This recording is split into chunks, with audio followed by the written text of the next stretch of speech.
Eles mentiram sobre a realidade desde os primeiros passos da civilização organizada. Eles não apenas contaram uma história diferente, eles moldaram a percepção. Eles usaram palavras, rituais e estruturas de poder para inscrever uma versão oficial da existência que aprisiona a mente e a sensibilidade. Hoje eu vou mostrar, com fontes que foram silenciadas e com a linguagem original, que revela significados escondidos, como os arcontes sequestraram a sua percepção. Vou mostrar como essa intervenção não é apenas um mito antigo, mas uma operação sistêmica que persiste até nossos dias. Prepare-se para ver a realidade sob uma luz que os livros de história não querem que você veja. O nome já diz muito. Arconte vem do grego archon, que significa aquele que comanda. Mas arquear é apenas o começo da pista.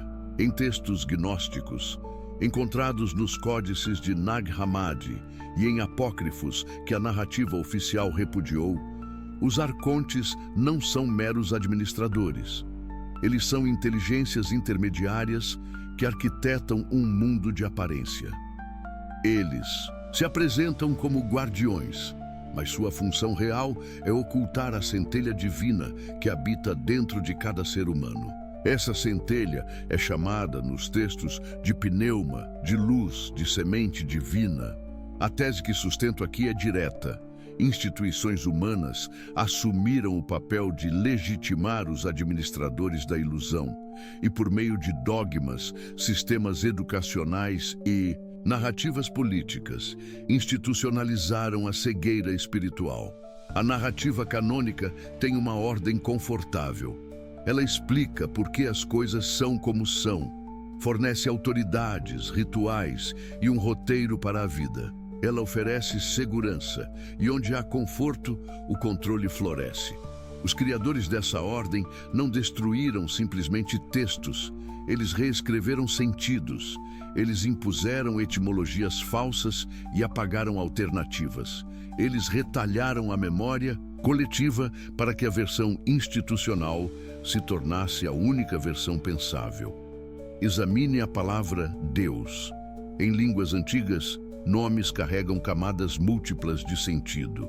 Em hebraico, o tetragrama YHWH carrega restrições de pronúncia e intenções rituais. Entre os gnósticos, o criador que se autodenomina Yaldabaoth ou Samael é uma figura distinta do Deus transcendente. A etimologia do nome Arconte é simples e reveladora. Aquele que comanda, não aquele que dá vida. Se o mundo é governado por comandantes da forma, então a vida em si, como luz interior, torna-se uma ameaça ao regime. E toda a autoridade que se ergue sobre a forma tem um interesse prático em manter os seres humanos inertes quanto ao seu próprio potencial divino. Começamos a entender o alcance dessa operação quando confrontamos as fontes que foram excluídas. O Evangelho de Tomé, por exemplo, preserva ditos atribuídos a Jesus que enfatizam o conhecimento direto. Conhece o que está diante de teu rosto e o que te é oculto te será revelado. Pois nada oculto não será manifesto, diz um dos ditos. Essa é uma afirmação de autonomia espiritual. É uma chama que diz, há uma via interior que não depende de rituais públicos. Os textos de Nag Hammadi, como o Apócrifo de João, descrevem um demiurgo que cria um mundo de sombras e ilusões. Eles diagnosticam a condição humana como prisioneiros de um esquema arquitetado por entidades que se alimentam da ignorância. Essa é a contranarrativa que as instituições combateram. A tensão entre a verdade interior e a versão institucional não é apenas teórica. Ao longo da história, houve repressão direta. Textos foram queimados, movimentos foram rotulados de heréticos. Líderes espirituais que convidavam ao autoconhecimento foram silenciados. O que parecia ser uma luta por propriedade doutrinária era, na verdade, uma guerra pela percepção coletiva. Cada herege eliminado era uma voz que poderia despertar multidões para a experiência direta do divino. Cada manuscrito ocultado era uma chave perdida. Mas essa história não é apenas sobre livros antigos. Ela encontra ressonância nos mecanismos modernos de controle.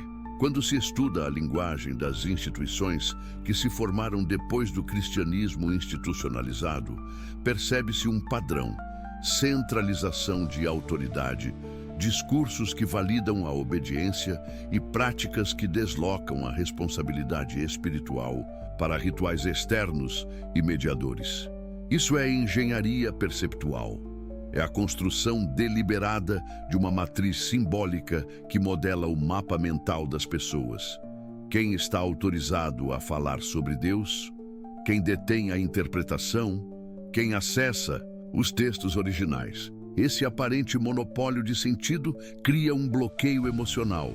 A dúvida é dirigida, a fé é redirecionada e a autonomia interior é catalogada como desordem. Agora, um ponto crucial. As evidências textuais convergem com a análise etimológica. Considere a palavra gnose. Em grego, gnose significa conhecimento, mas não qualquer conhecimento. É conhecimento experiencial, um reconhecimento direto. Em oposição, a opinião do grego doxa é o que a comunidade pensa, a narrativa coletiva aceita. O conflito central dos gnósticos foi declarar que a gnose invalida a doxa quando esta última serve de escudo para o sistema. Eles não propuseram caos, proporam emancipação através do conhecimento da própria luz. Surge então a questão: por que essa alternativa foi suprimida com tanta ferocidade? Porque a gnose desempodera intermediários. Se o indivíduo descobre a chama interior, o papel dos sacerdotes, dos oficiais, dos burocratas espirituais perde sentido. A soberania espiritual é intrinsecamente anti-hierárquica. Ela corta a raiz do poder que se alimenta da alienação. Por isso, para proteger a sua própria continuidade, o poder oficial criou uma narrativa rival. Essa narrativa converte sabedoria interior em dogma institucional. Reescreve as antigas palavras, substitui a experiência pela crença. A investigação progride. Reúno passagens, comparo termos originais, ponho lado a lado a linguagem grega, aramaica e hebraica. Quando isso é feito sem medo, as lacunas se mostram. Em inúmeros textos apócrifos, há menções a poderes intermediários, a seres que se colocam entre a centelha divina e o ser humano. Eles são chamados arcontes. Eles arquitetam um mundo de regras. Eles governam os portões. Eles monitoram a consciência. Eles estabelecem filtros. Esses filtros definem o que é percebido como normal. Eles ensinam as pessoas a aceitar limites como se fossem leis naturais. Mas são apenas artifícios. Ao estudar o apócrifo de João, percebe-se uma cosmologia onde o Criador do mundo manifesto é ignorante ou voluntariamente enganoso. Ele cria o mundo e se proclama Deus.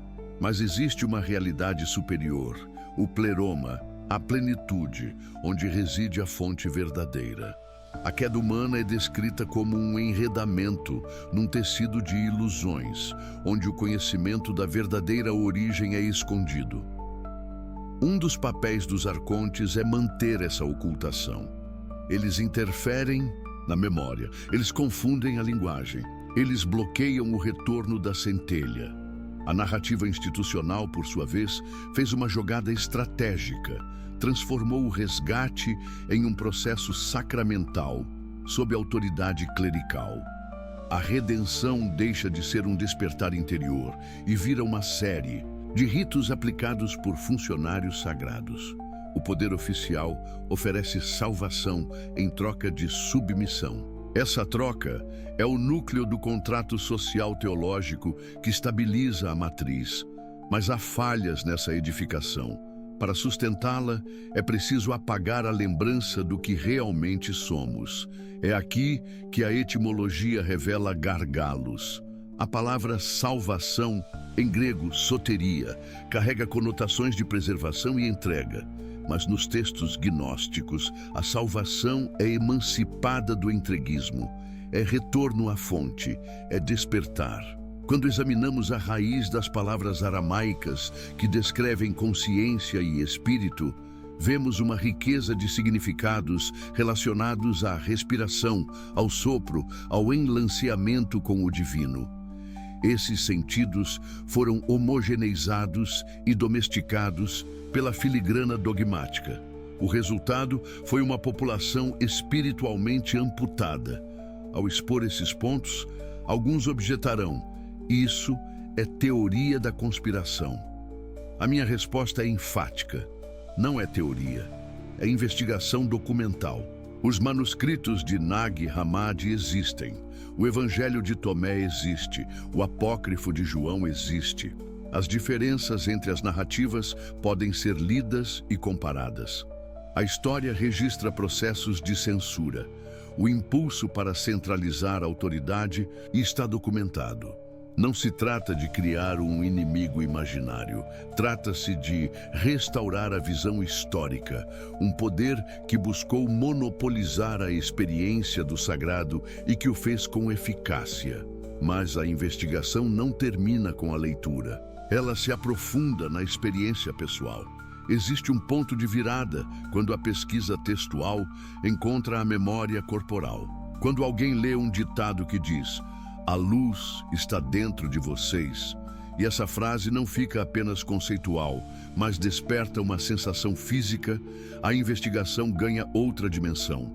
Passa de acadêmica para vivencial.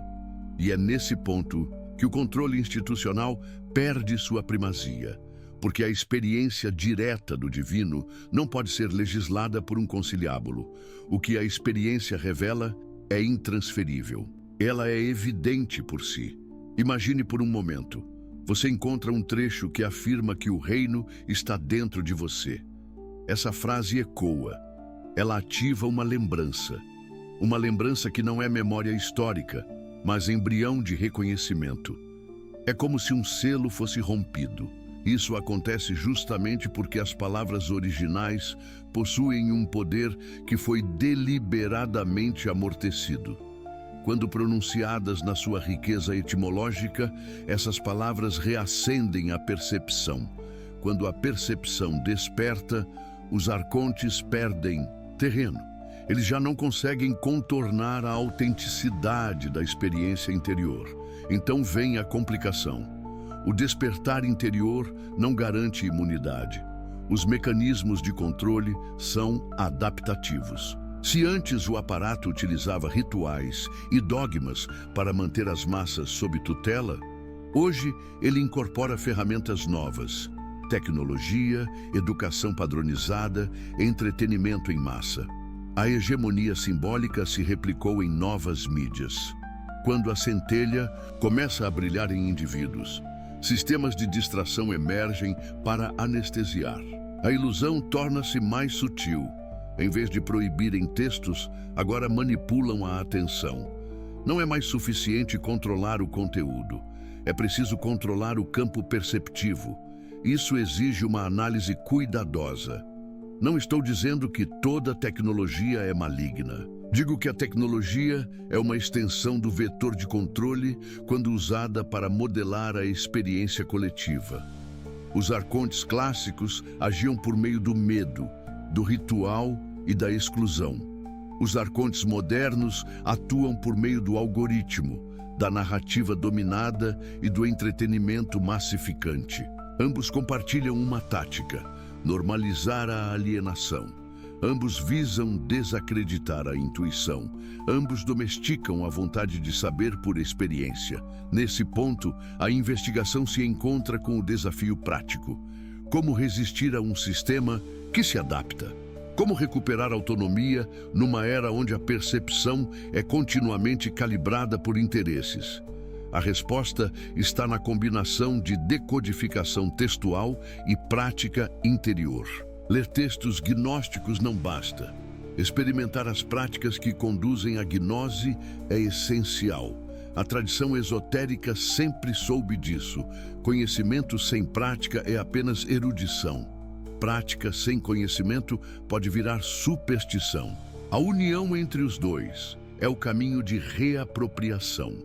As práticas que os textos apontam são surpreendentemente simples. Silêncio, atenção, introspecção. Retirar a energia do externo, redirecionar o foco para a percepção imediata do ser. Em alguns manuscritos, há instruções sobre orações que não são invocações externas, mas orientações para se voltar para o centro interno. Elas não pedem permissão, elas não possuem intermediários. Elas sugerem um exercício direto, olhar para a semente de luz. Esse exercício libera camadas de condicionamento. Ele revela a farsa do mundo construído por arcontes. Mas não pense que o processo é linear e pacífico. Há resistências internas. O ego, que foi moldado pela matriz, age como um defensor do regime. Ele inventa justificativas para a escuridão. Ele racionaliza a imobilidade. A transformação exige coragem. Ela exige que se enfrente a própria cumplicidade. Quando uma pessoa começa a experimentar a luz interior, as camadas de identidade que foram sugeridas por fora, status, crenças, papéis sociais, começam a tremer. A matriz, então, usa medo para reverter o curso. Ela projeta dúvidas e reconfigura narrativas. O importante é reconhecer esses ataques como sinais de avanço. Onde há resistência, há mudança. Chegamos ao clímax da investigação. Ao reunir textos excluídos, desfazer etimologias impostas e praticar a experiência interior, revela-se algo que transforma o entendimento. Os arcontes não são deuses nem demônios externos no sentido absoluto. Eles são mecanismos psicossociais personificados em mitos. São formas de inteligência que surgem quando estruturas humanas se tornam órgãos de replicação da alienação. Mas, ao mesmo tempo, há entidades nos textos que atuam com coerência. Intervenções sutis, limites impostos à percepção. O importante não é provar ontologicamente a existência microscópica dessas inteligências. O essencial é reconhecer a função que desempenham, cortar a conexão entre o humano e a fonte. A dupla revelação acontece agora. Primeiro, o mistério externo se esclarece. Os arcontes são o mecanismo. Eles foram integrados às instituições que pelejaram por autoridade espiritual. Eles continuam a operar na forma de discursos, ritos e tecnologias que formatam a percepção coletiva. Essa é a conclusão da investigação histórica. Segundo, e simultaneamente mais crucial, está a revelação interna. Quando você reconhece as estratégias de ocultação e pratica o retorno à centelha, você descobre que a soberania espiritual é prática e acessível. O conhecimento não é mais uma teoria arcaica, torna-se poder. O poder de perceber sem intermediários. O poder de discernir o que é verdadeiro para a sua experiência. O poder de habitar a própria autoridade. A resolução que proponho é clara e operacional. Primeiro, recupere o arquivo oculto. Leia os textos marginalizados com espírito crítico e reverente. Compare versões. Observe as discrepâncias entre a narrativa institucional e as fontes alternativas. Preste atenção às palavras originais. Busque traduções do grego, do aramaico e do hebraico. A precisão linguística é uma arma contra a manipulação. Segundo, reintroduza práticas que treinam a percepção. Medite sobre ditos que convidam à presença interior. Use a respiração como ponto de foco. Observe sensações sem se apegar. Pratique frequentemente. A transformação não é instantânea, mas é cumulativa. Terceiro, Torne-se consciente das tecnologias e rotinas que moldam sua atenção. Identifique o que dispersa. Substitua consumo automático por momentos de presença. Crie rituais pessoais que reforcem a conexão. A consequência social dessa transformação não é mera utopia. Quando indivíduos resgatam a centelha, formam comunidades de percepção. Essas comunidades não replicam hierarquias. Elas funcionam por afinidade de prática. Elas articulam modos de conhecimento que não dependem de centralização. Historicamente, as práticas místicas foram pintadas como seitas e perseguidas. Hoje, o desafio é diferente e, em alguns aspectos, mais corrosivo. A heteronomia está embutida em estruturas que parecem neutras. Ao reconstituir círculos de prática e estudo, podemos construir espaços onde a verdade interior é legitimada pela experiência e não pela imposição externa.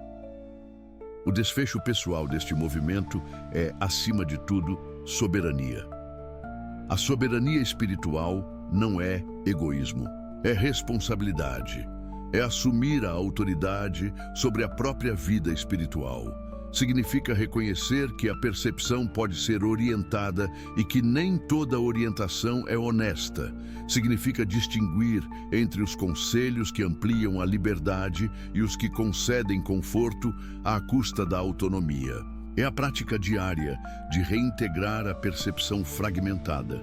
Antes de encerrar, uma palavra sobre coragem. A reapropriação da percepção sempre exige coragem. Não porque envolve perigos físicos em grande escala, mas porque expõe o indivíduo ao ostracismo social, à incompreensão e às próprias sombras. O caminho do despertar não é confortável. Ele demanda disciplina, ele demanda honestidade brutal consigo mesmo, mas a recompensa é inestimável. A experiência direta do que muitos chamam de divino, da fonte, da luz que não depende de autorização humana. Agora, um convite prático. Se você quer começar, escolha um texto. Recomendo começar pelo Evangelho de Tomé e pelo Apócrifo de João. Leia lentamente. Marque frases que toquem seu corpo. Recite-as em silêncio e observe o que acontece. Pratique 5 minutos de silêncio ao amanhecer. Respire, observe e permaneça atento ao movimento interno. Quando a sensação surgir, registre-a. Não a teorize. Experiencie. Depois, compartilhe suas experiências em círculos de confiança. A partilha não é para criar novas autoridades, mas para validar e calibrar a experiência. Chegamos ao ponto final desta investigação. Eles mentiram sobre a realidade. Eles institucionalizaram a ocultação. Eles criaram arcontes simbólicos e reais que sequestram a percepção. Mas a verdade existe e está acessível. Não é um dogma, é uma prática, é um processo de desvelamento que combina estudo e experiência. Hoje você recebeu informações privilegiadas, informação que muitos não tiveram coragem de buscar, informação que muda a relação com o sagrado. Se este conteúdo ressoou com você, quero ouvir sua voz. Comente abaixo. Qual texto apócrifo você acha que deveria ser mais lido? E por quê? Conte sua experiência de leitura ou o primeiro sinal de luz que você tenha sentido. Inscreva-se no canal para continuar essa jornada de desvelamento. Curta o vídeo para que essa verdade tenha mais alcance. Compartilhe com alguém que precise lembrar que a percepção pode ser recuperada. E, acima de tudo, pratique. A soberania espiritual não é um veredicto, é um caminho. Seja vigilante, seja audacioso. Redescubra a sua centelha. Eles tentaram aprisionar a sua percepção. Agora é hora de reescrever a sua realidade.